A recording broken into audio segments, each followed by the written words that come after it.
ఈ వీడియో చూస్తున్న ప్రేక్షకుల అందరికీ నా ధన్యవాదములు తెలియజేస్తున్నా. సో ఇలాంటి వీడియోలు మేము దేనికోసం చేస్తున్నామంటే, బైబిల్లో ఉన్నది ఉన్నట్లనే బోధించలే అనే ఒక సదుద్దేశం కలిగి ఉన్నాము. ఎట్లంటే బైబిల్ అనేది పూర్తిగా చదివి అధ్యయనం చేసి మేము చెప్తున్నామండి.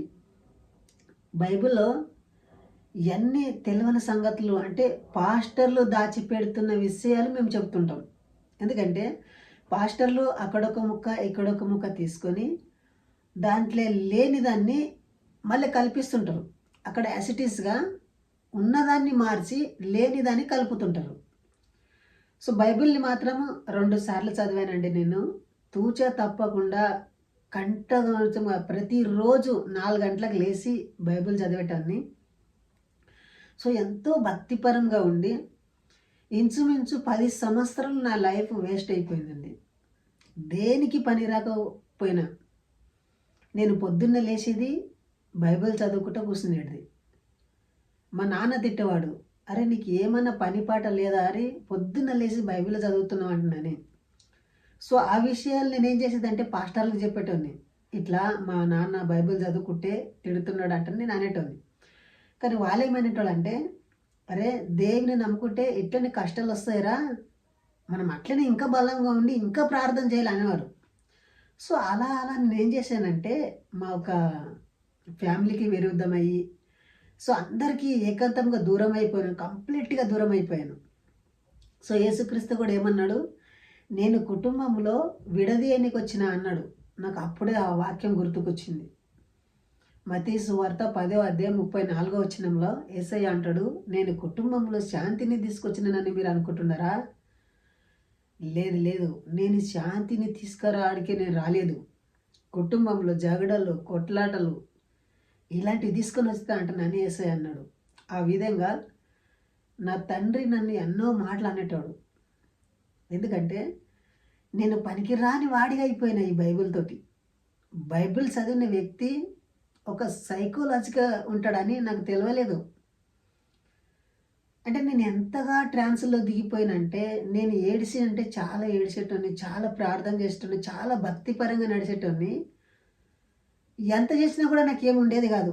నా కుటుంబంలో శాంతి ఉండేది కాదు, సమాధానం ఉండేది కాదు, నాకు ఎవరు పని ఇచ్చేటోళ్ళు కాదు.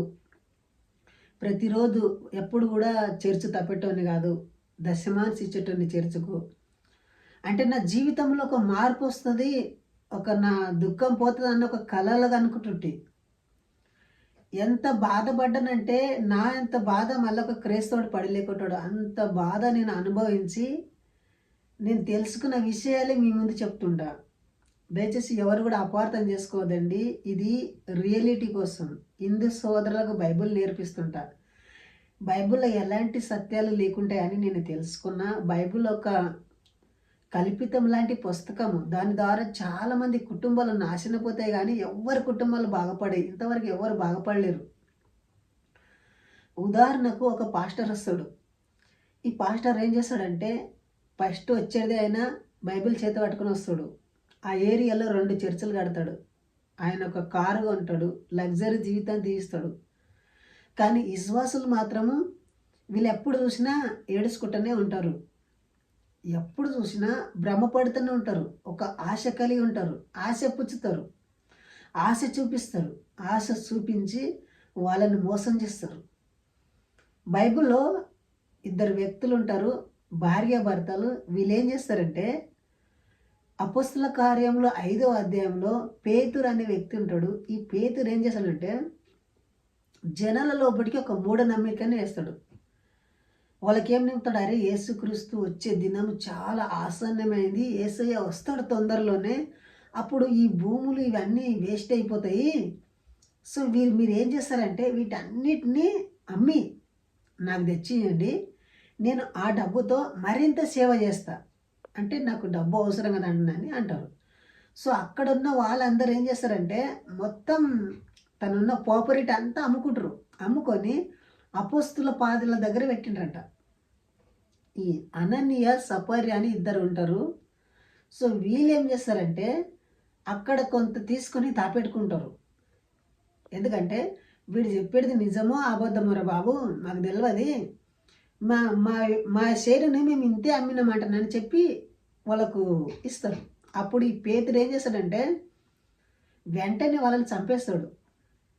మీరు ఎందుకు ఇట్లా చేసిరు, ఈ పని ఎందుకు చేసిరు అటని చంపేస్తారు. వాళ్ళ సేను వాళ్ళ ప్రాపర్టీ వాళ్ళది అమ్ముకొని తీసుకొని ఇస్తే చంపేస్తారు. సో దయచేసి ఆలోచించండి. బైబిల్లో దాచిపెడుతున్న విషయాలే మేము చెప్తుంటాము. దయచేసి మీరు ఎవరు కూడా అపార్థం చేసుకోవద్దు. ప్రతి క్రైస్తవుడు ప్రతి ఒక్క బిందువు కూడా ఇలాంటి వీడియోలు చూసి లైక్ చేసి సపోర్ట్ చేసి సబ్స్క్రైబ్ చేసి పెట్టుకునండి.